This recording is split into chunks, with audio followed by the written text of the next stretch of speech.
He was walking home late at night. The streets were quiet, and the cold wind brushed against his face. The lamps on the road flickered weakly, and shadows stretched long on the broken pavement. He carried a small bag of groceries. Nothing special, just bread, milk, and some fruit. His life was simple, lonely, and ordinary, until that night when everything changed. As he passed by a narrow alley, he heard a soft sound, almost like a whimper. At first he thought it was a stray cat or a dog searching through trash, but when he stopped and looked carefully, he saw something that froze him in place. A little girl was sitting on the cold ground, knees pulled to her chest, her tiny hands trembling. Her clothes were dirty and torn, her hair tangled, and her face pale like she had not eaten for days. Her eyes, however, were strange. They seemed to glow faintly in the dark, like two tiny stars hiding in her sockets. He blinked and rubbed his eyes. Maybe it was a trick of the light, but no, the glow was real. The girl looked up at him with fear, as if she was ready to run at any moment. He slowly stepped closer, his voice gentle. "Are you all right, little one?" The girl shook her head, her lips dry, and her voice too weak to answer. Something inside him twisted.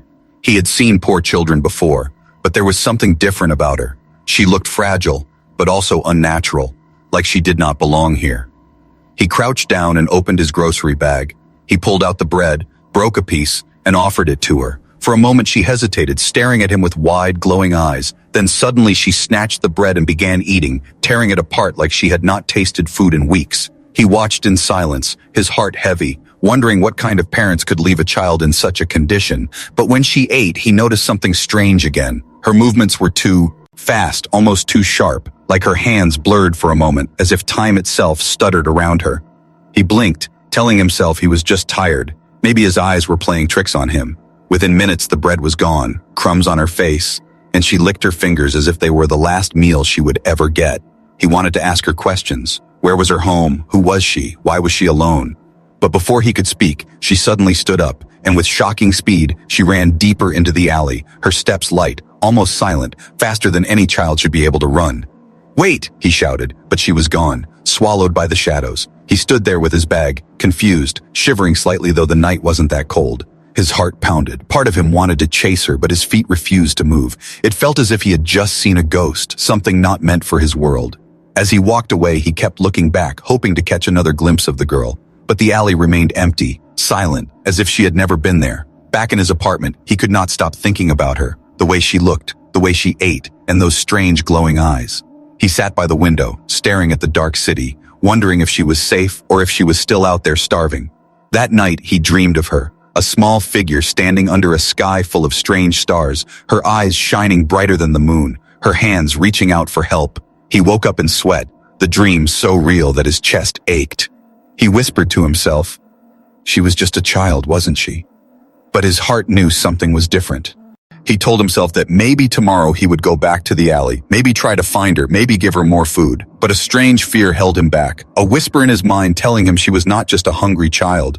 Still, he could not forget her. The image of her pale face and glowing eyes burned inside his memory. As the hours passed, he stared at the bread on his table, half gone, half uneaten. He thought of her small hands clutching at the piece he had given, and though he tried to convince himself it was nothing, deep down he knew that moment in the alley was only the beginning, and sooner or later, she would come back, and when she did, his life would never be the same again.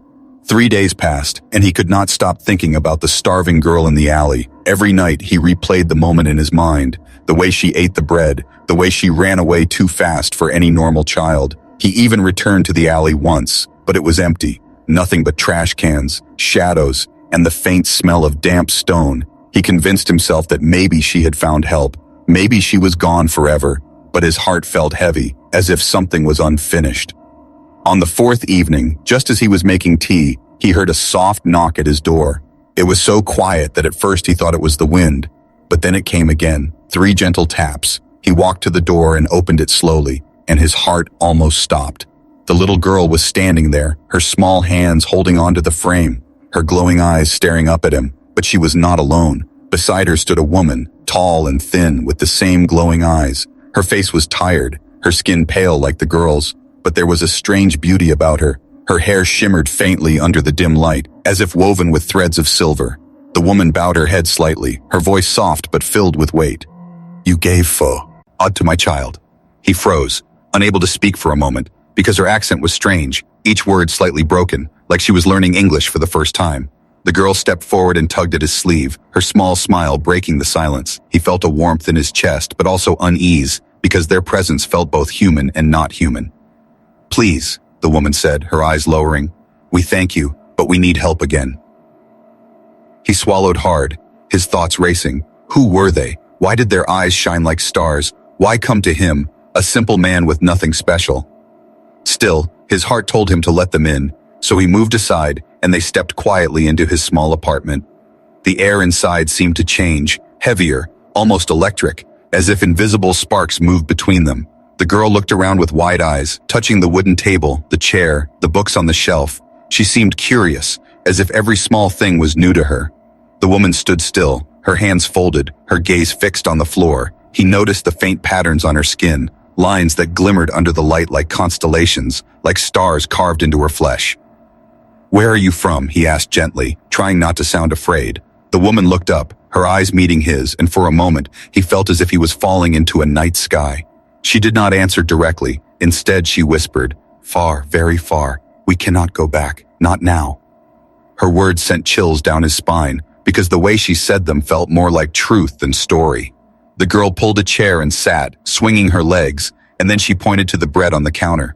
He smiled weakly and cut a piece for her, handing it over. The mother watched carefully as her daughter ate, a faint relief showing on her tired face. It was clear the girl's hunger had hurt her more than her own. As they ate in silence, he studied them. The woman's hands were long and delicate, her nails shaped like crystal. Her movements were graceful, yet heavy with caution, like she was always ready to run. The girl, in contrast, was full of life, her glowing eyes brighter now, her cheeks slowly gaining color. Finally, the woman spoke again, her voice trembling. "We have no place to stay. They will find us if we remain outside." He frowned, confused. "Who will find you?" Her gaze darkened, and she shook her head. "Hunters, not from here, not from your people." The words echoed in his mind, and though he did not understand, fear pressed on his chest. He thought of sending them away, telling himself it was not his problem. But when he looked at the girl, her small smile, her fragile body, he knew he could not. He nodded slowly. "You can stay here, at least for tonight." The mother's eyes widened slightly, surprise mixed with gratitude, and she whispered, "Thank you, more than you know." That night, as he lay in bed, he could hear faint whispers from the other room, the mother speaking softly in a language he could not understand, the girl answering in the same strange tongue. The sound was like music, flowing and gentle, yet filled with sadness. He closed his eyes, but sleep did not come easily, his mind replaying the sight of their glowing eyes and star-like skin. Outside, the city continued its normal life, cars passing, people laughing, lights glowing. But inside his small apartment, a secret was growing, a secret that would change everything. He had opened his door to strangers, but they were not just strangers. They were something far more unusual, something that did not belong to his world, and deep inside, he felt it. This was only the beginning. The knock at his door was not just a thank you, it was the start of a story far greater than his quiet life. And though he did not know it yet, his fate was now tied to theirs, tied to the little girl he fed and the mysterious mother who stood in the shadows of his doorway. The next morning felt different in his small apartment. The sun rose as always, but the air inside seemed heavier, as if carrying a secret no one else could feel. He woke to the sound of soft footsteps, and when he entered the kitchen, the little girl was already sitting at the table, swinging her legs, waiting for breakfast. Her mother stood by the window, her glowing eyes staring out at the street with quiet worry. He made simple food, bread, milk, some fruit. The girl smiled and ate happily, while the woman only sipped water, refusing anything else. He asked gently, "Don't you eat?" The woman lowered her gaze and whispered, "Not like you." Her words chilled him, but he did not press further because something in her voice told him it was best not to ask. The neighbors soon noticed. When he stepped outside to throw the trash, old Mrs. Crane from across the hall leaned over, her eyes sharp. "Who's staying with you?" she asked, her tone suspicious. He smiled nervously. "Just some friends. They needed a place." But Mrs. Crane frowned, whispering under her breath, "They don't look right. Not from around here." Her words lingered in his mind, and he realized he had to be careful. Inside, the mother moved silently, watching everything with curious eyes. She touched the walls as if feeling for something unseen. She studied the light bulbs, the kettle, even the ticking clock. When something broke, a loose chair leg, she fixed it with surprising skill. Her hands moved with strange precision, and when she pressed the wood together, faint sparks of light danced across her skin, sealing the break perfectly. He stared in shock, but she only lowered her head, whispering, "We must repay what we take." The girl followed him everywhere, laughing, curious, asking questions with her glowing eyes even when her mouth stayed quiet. She liked to draw on scraps of paper with his old pencils, strange patterns that looked like constellations or maps of the sky. Sometimes she hummed a tune he did not recognize, soft and haunting. At night, her voice echoed through the apartment, making him dream of places beyond the stars. But as days passed, something changed. The mother grew restless, often standing by the window, staring at the street for long hours. One evening he woke to find them both gone, panic rising in his chest. He rushed outside, and there they were, standing barefoot in the cold street, gazing upward at the sky. Their glowing eyes shimmered brighter than before, fear clear on their faces. "What are you doing?" he whispered harshly, grabbing the girl's hand. The mother turned, her voice shaking. "They search for us. The sky speaks of it." He felt his stomach tighten because he did not understand, but he could feel the truth in her words. They were hiding, not just from hunger or cold, but from something greater, something that could come at any moment. The next day brought more unease. A knock came at the door, heavier this time. And when he opened it, two men stood outside. They wore simple clothes, but their eyes were too sharp, their smiles too forced. "Good morning," one said. "We are looking for someone. Maybe you have seen them." He shook his head quickly. "No, I haven't." The men studied him, their gaze sliding past him into the apartment, and he felt sweat forming on his neck. When they left, he locked the door and turned to see the mother trembling. Her voice was low, almost a growl. "Hunters." The word echoed through him, heavy and cold. The girl clung to his arm, hiding her face, and for the first time he realized how fragile she truly was, despite her glowing eyes and quick movements. That night, he sat awake with them in the living room. The mother finally spoke more, her voice filled with sorrow. "We did not mean to come here. We had no choice. They destroyed our ship. They hunted us. We ran and we hid, and now we are here." Her eyes glistened like liquid stars, and he felt both pity and fear. He wanted to tell her to leave, to take her daughter and vanish. But when he looked at the girl, small and smiling despite her fear, he knew he couldn't. The days that followed were tense. He stopped answering neighbors, avoided questions, and always checked the street before leaving. The mother and daughter stayed inside, silent, cautious, their presence like shadows that refused to disappear. Yet at the same time, his apartment began to feel different, alive, as if it had gained a soul. Every night he heard them whisper in their strange language, the girl sometimes giggling softly, the mother always protective, always watchful. And though fear grew in his chest, another feeling grew beside it, a strange warmth. He realized he had started to care for them, more than he wanted to admit, but deep down he knew the men who knocked would return, and when they did, his world would never be the same. For now, they were uninvited guests in his home, but soon they would become something more, something that would drag him into a story far beyond his quiet life, a story written not in streets and apartments, but in stars. And as he lay in bed, hearing the girl whisper in the next room, he realized the truth. He was no longer alone, and he never would be again. The nights grew colder, and so did the silence inside his apartment. He could feel the weight of secrets pressing on the air. Every glance from the mother, every whisper between her and the little girl carried something hidden. He wanted to ask questions, but fear held him back, because a part of him already knew the answers would change everything, and once the truth came out, there would be no way to return to the quiet life he once had. One evening, as the city lights flickered outside, he found the mother sitting alone at the table. The girl was asleep on the couch, curled under a blanket, her small chest rising and falling gently. The mother's eyes glowed faintly as she traced strange patterns on the table with her finger, shapes like constellations he did not recognize. Her expression was heavy with sorrow, as if each movement carried the weight of 1,000 memories. He cleared his throat softly, and she looked up, startled. "You are kind," she whispered, her voice trembling. "You feed us, you shelter us, even when you should not." He sat across from her, his voice steady though his heart raced. "I need to know who you really are." For a long moment she was silent, her glowing eyes locked on his, and then she sighed, as if releasing a burden she had carried for too long.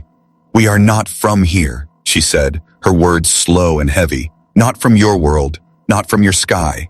He froze, staring at her, his mind refusing to accept what his ears had heard. But then she placed her hand on the table, and in her palm appeared a faint glow, a swirl of light that formed into symbols not of any human language. The patterns shifted, alive, as if the stars themselves had come down to rest in her skin. He whispered, "Aliens," the word tasting strange on his tongue. The mother lowered her eyes, her voice breaking. "We were travelers, wanderers of the stars, but we were hunt. Ed, our ship destroyed, our people scattered. Only I and my daughter survived. We fell to your world by accident. We had no choice." The room seemed smaller, the air heavier, and he felt as though the walls themselves were pressing in. Everything he thought he knew about the world cracked in that moment, and fear clawed at his chest. She continued, her voice softer now. "We cannot go back. The hunters follow us. They will find us even here, and when they do, they will not stop." Her glowing eyes shimmered with tears, and for the first time, he saw not just a stranger, not just an alien, but a mother desperate to protect her child. He wanted to deny it, to laugh and call it madness, but he could not, because deep down he already believed. The glowing eyes, the strange patterns on their skin, the way they moved too quickly, too sharply, none of it was human. He looked at the girl, sleeping peacefully, unaware of the danger outside. His heart ached because she was still a child, no matter where she came from. The mother reached into her clothes and pulled out a small object, a device no bigger than his palm. It was silver, smooth and glowing faintly, covered in the same strange symbols. "This is all that remains of our ship," she whispered, holding it out for him to see. As he leaned closer, the device hummed softly, and for a second he saw an image inside it, a vast sky filled with endless stars. A planet of silver oceans and towering spires of light, a place beyond imagination. Then the image faded, leaving only the dim glow in her hand. He felt his throat tighten, the truth settling inside him like fire. The world was bigger than he ever imagined, and now it had come knocking on his door. Before he could speak, a sudden noise outside made him jump. It was faint, like footsteps on the stairwell, slow and deliberate, too heavy to belong to his neighbors. The mother's head snapped toward the door, her body tense, her eyes glowing brighter. "They are near," she hissed, her voice sharp with fear. "The hunters have found our scent." He rushed to the window, peering out into the street, and for a moment he thought he saw dark figures standing still in the shadows, watching his building. His skin crawled, and every instinct screamed that danger was closing in.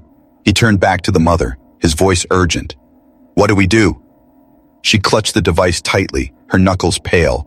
"We hide, we survive, until the beacon is repaired." Her words confused him. But before he could ask, she grabbed his hand, her grip firm and cold. "You must decide, human. Will you send us away, or will you stand with us?" His heart pounded, his mind racing, but when he looked at the sleeping girl, her small face calm and innocent, his choice became clear. He nodded slowly. "I'll help." The mother's eyes softened, a spark of hope flickering within their glow. She released his hand and whispered, "Then you are no longer just a man of this world, you are part of ours." The footsteps outside faded, leaving only silence, but he knew it was not over. The hunters would return, stronger and closer each time. He sat back, his body trembling, his thoughts spinning, realizing that his life had been rewritten in the space of one night. He had wanted answers, and now he had them, but with the truth came danger, and deep down he knew the real storm had only just begun. The following days were filled with tension. Every sound in the stairwell made him pause. Every shadow outside the window made his heart race. He tried to keep life normal, cooking meals, cleaning, pretending everything was fine. But the mother's glowing eyes never relaxed, always scanning, always listening, as if danger was breathing down their necks. The girl still smiled, still laughed, still clung to his arm. But even her laughter seemed quieter now, as if she could feel the storm approaching. She stayed close, never wandering far, and sometimes she whispered in her strange language, the words heavy with fear. At night she often crawled to his side, trembling until she fell asleep. One evening, as he returned from the corner store, he noticed something unsettling. Two men stood across the street, leaning against a car, watching his building. Their clothes were ordinary, their posture casual, but their eyes were wrong, too sharp, too cold. When he walked past, their heads turned in perfect unison, following him like predators. He hurried upstairs, his heart pounding. The mother was waiting at the door before he even knocked, her face pale, her voice low. "They are here." She pulled him inside, locking the door, her hands trembling though her eyes blazed like fire. "They are hunters. They wear the skin of your kind, but inside, they are not human." He wanted to argue, to say maybe they were just strangers, but deep down he knew she was right. The memory of their unblinking stares, the way they moved together, it was too unnatural. Fear pressed against his chest, but he also felt something stronger. anger. He had let them into his home, given them food and safety, and now someone wanted to take that away. The mother spoke again, her voice filled with urgency. They will not stop. They will search every home, every street, until they find us. The little girl clutched his arm, whispering, "Please don't let them take me." Her glowing eyes filled with tears, and in that moment his decision was sealed. He could not hand them over, no matter what. The next morning, the men returned, knocking on doors, asking questions. When they reached his floor, his stomach turned to stone. The knock came, heavy, deliberate, and when he opened the door, there they were. Smiling too wide, their eyes empty. "Good day," one said smoothly. "We are looking for someone, a woman and a child. Unusual, have you seen them?" He forced himself to stay calm, his voice steady though his hands shook. "No, I live alone." The men glanced past him into the apartment, their gaze sharp, searching. Behind him, the mother and daughter stood hidden in the kitchen, silent as stone. After a long pause, the men smiled again, but their smiles were hollow, and they turned away. He slammed the door shut and locked it, his breath shaking. The mother gripped his arm, her voice urgent. "They know. They will come back, and next time, they will not ask." The girl's small hand clung to his, and he could feel her heartbeat racing like a drum. His safe little apartment no longer felt safe. The walls were closing in. That night he barely slept. Every creak of the building, every gust of wind against the window felt like footsteps. He sat by the door with a kitchen knife in his hand, pathetic against the kind of hunters she described. The mother sat across from him, silent, holding the silver device, her eyes burning with determination. "They want her," she finally whispered, her gaze falling on the sleeping girl. "The child is the last of her kind. They will not stop until she is gone."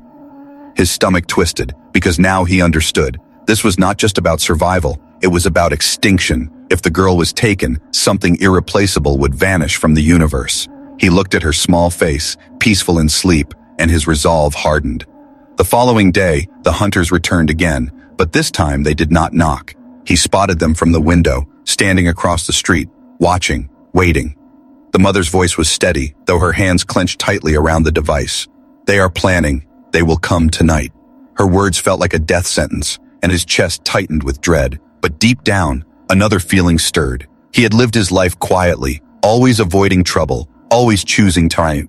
He safe path, but now he was standing on the edge of something greater. He could not turn away.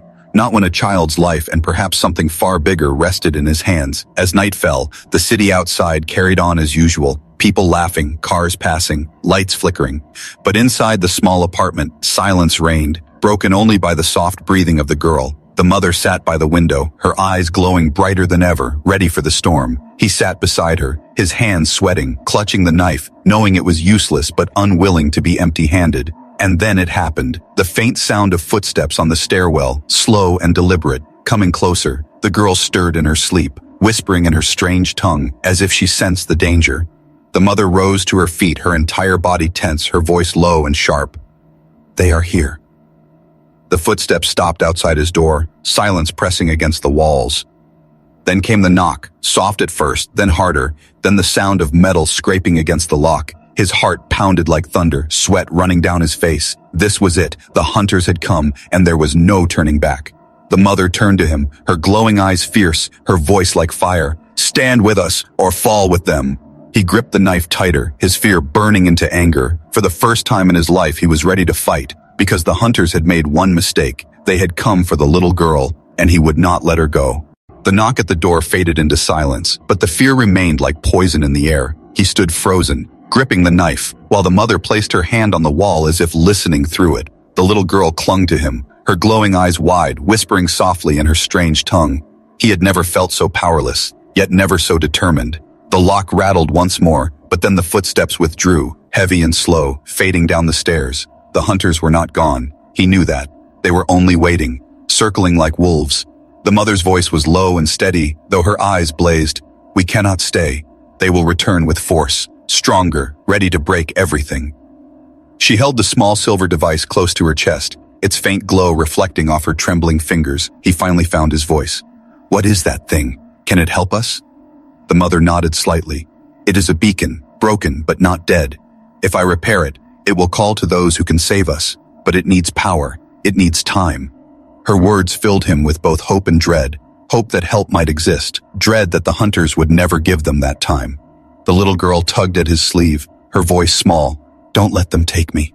Her words cut through him sharper than any blade, and he knew he could not, no matter the cost. He looked at the mother, his voice firm for the first time. "Tell me what to do. Tell me how to help." The mother studied him, her glowing eyes softening, and she whispered, "Then we plan, we run, we fight if we must." That night they began to prepare. The mother spread broken wires, scraps of strange metal, and tiny shards of crystal across the table, all from the damaged beacon. Her hands moved with skill, connecting pieces, whispering words he did not understand. Sparks of blue light flickered as the device slowly came alive, humming faintly. He watched, his own hands restless, until finally he asked, "What can I do?" She looked at him with a strange expression, half sorrow, half respect. "You can protect us when they come." The words made his stomach twist, because he knew she meant fight. But when he thought of the girl, her fragile smile, her small hand in his, he knew he would. He gathered what little he had, kitchen knives, a heavy lamp, even a hammer from his toolbox. They looked pathetic compared to the kind of enemies she described, but it was better than nothing. The mother, however, handed him something else, a small shard of metal glowing faintly.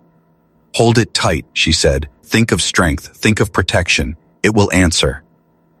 When he gripped it, the shard pulsed with light, warm in his palm. For a moment he felt stronger, sharper, his fear dulled by something new. He looked at her in awe, but she only said, "It is not a weapon, it is a gift. It will help you last longer, nothing more." He nodded. Even a little longer could mean survival. The days blurred together, each hour heavy with waiting. He barely slept, listening for footsteps, watching the street. The mother worked tirelessly on the beacon, her hands never still, her face lined with exhaustion. The girl stayed close to him, sometimes drawing strange maps, sometimes humming the same haunting tune, always reminding him what he was fighting for. One night, as the beacon pulsed brighter, the mother whispered, "Almost ready, but we must move. They know we are here, they are closing in." His chest tightened, because moving meant leaving behind the small safety he still had. But she was right, the hunters would not knock again. Next time they would break down the door. He nodded. "Where do we go?" The mother glanced at the girl, then back at him. "Underground, away from light, away from their eyes, just until the beacon can send its call." So they packed in silence, food, blankets, the half-repaired device wrapped carefully. His hands shook as he shoved knives into his bag, every sound of the zipper reminding him that this was real. When they stepped into the hallway, his heart nearly stopped. The building was too quiet, every shadow stretched too long. The mother held the girl's hand tightly, her eyes darting at every corner. Down the stairs they moved, their footsteps soft, but each creak felt like thunder. He gripped the shard in his hand, its faint light giving him courage. When they reached the street, he saw them. The hunters stood across the road, 5 this time, their faces calm, their eyes empty. They moved in unison, stepping forward without a word. The mother pulled him back, her voice sharp. "Run!" They ran through the dark streets, the girl's small hand clutching his, her glowing eyes wide with fear. The hunters followed, their footsteps too steady, too fast, never tiring. Every corner they turned, the hunters were still there, shadows chasing shadows. His lungs burned, but he refused to let go. Finally, they reached the old subway tunnels, long abandoned and filled with dust.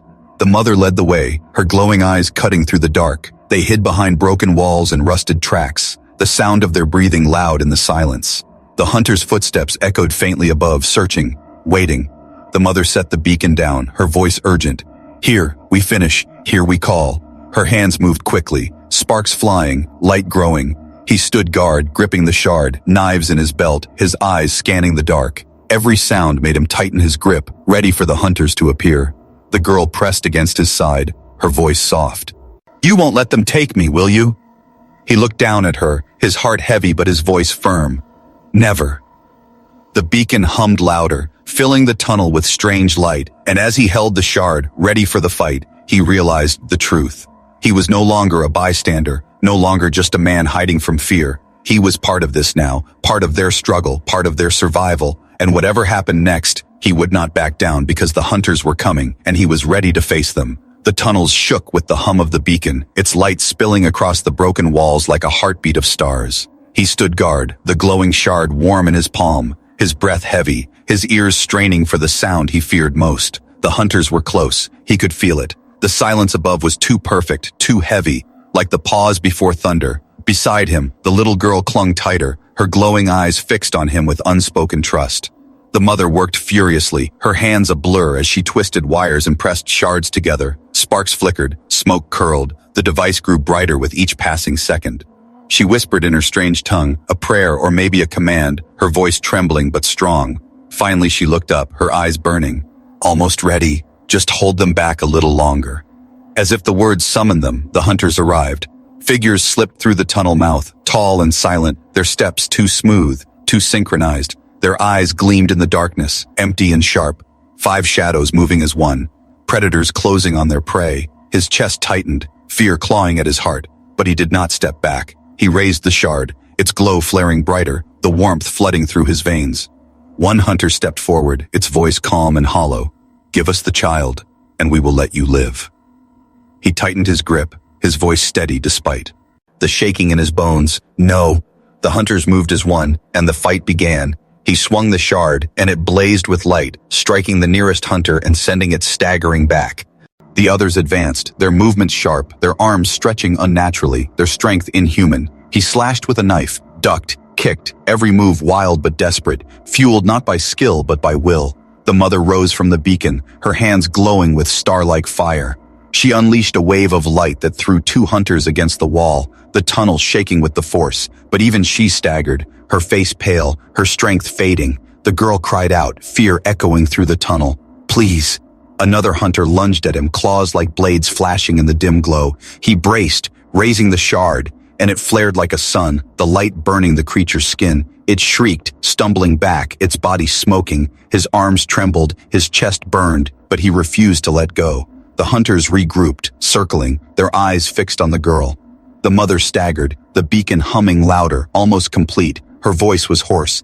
"Just a little longer. Hold them." He nodded, planting his feet, ready for the storm. They came again, 3 at once, their speed too fast for human eyes. He slashed, blocked, stumbled, each strike shaking his bones, each movement tearing at his strength. The shard glowed brighter, its warmth burning his skin, but it held, it answered. One hunter fell, collapsing into smoke. Another reeled back, wounded, but one slipped past, rushing straight for the girl. Her scream echoed, sharp and terrified. He spun, throwing himself between them, the shard blazing as he rammed it forward. The hunter collided, the tunnel exploded with light, and for a heartbeat, everything froze.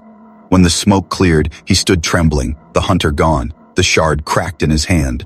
The girl sobbed, clutching his leg, her tears glowing faintly like liquid stars. The mother rose, her voice breaking. "It is done." Behind her, the beacon blazed with light, a pillar of Brari. Ilian shooting upward, piercing the dark earth, reaching the sky. The hunters hissed, retreating, their forms shuddering as if the light itself burned them. One by one they slipped back into the shadows, their hollow eyes fading into nothing. Silence returned to the tunnel, broken only by the crackling hum of the beacon. The fight was over for now. He collapsed to his knees, exhausted, his chest heaving. The mother knelt beside him, her hand on his shoulder, her voice soft. "You fought like one of us." He shook his head weakly. "I'm just human." She looked at him with glowing eyes. "That is enough, more than enough." The girl hugged him tightly, her small arms around his neck, her voice muffled. "You saved me." He felt something deep in his chest shift, something warm, something new. He realized he had not only saved them, they had saved him too, from loneliness, from emptiness, from a life without meaning. For the first time, he belonged to something greater than himself. The beacon still glowed, its light stretching into the heavens. He asked, his voice hesitant, "What happens now? Will they come for you, take you away?" The mother's eyes softened, her hand brushing the girl's hair. "They might, but I choose to stay. For her, for you. This world can be our refuge." Her words filled him with relief, but also a strange fear because he knew the stars were watching. Days passed, the hunters did not return, not yet. The beacon dimmed, silent now, its job done, its message sent. But life inside the small apartment was different, warmer, fuller, alive. The mother repaired broken things with her glowing hands. The girl laughed and drew maps of the stars, and he no longer ate meals alone. Neighbors whispered, some suspicious, some curious, but he no longer cared because for the first time he had a family, strange and extraordinary, but real. Every night he sat by the window, the girl asleep on the couch, the mother quiet beside him, and he felt the weight of the sky above, the silent stars watching, waiting. He knew danger would come again, that the hunters had not truly gone, but he also knew he was no longer alone. Together they were stronger. Together they were more than fear. He had fed a starving girl, and in return, he had gained a family. And far above, beyond the reach of his sight, others had already noticed Earth. Their eyes turned toward the small blue planet, curious, calculating. The real story was only beginning. But for now, in that little apartment, in that fragile moment, he was no longer just a man. He was protector, he was family, and he was ready for whatever came next.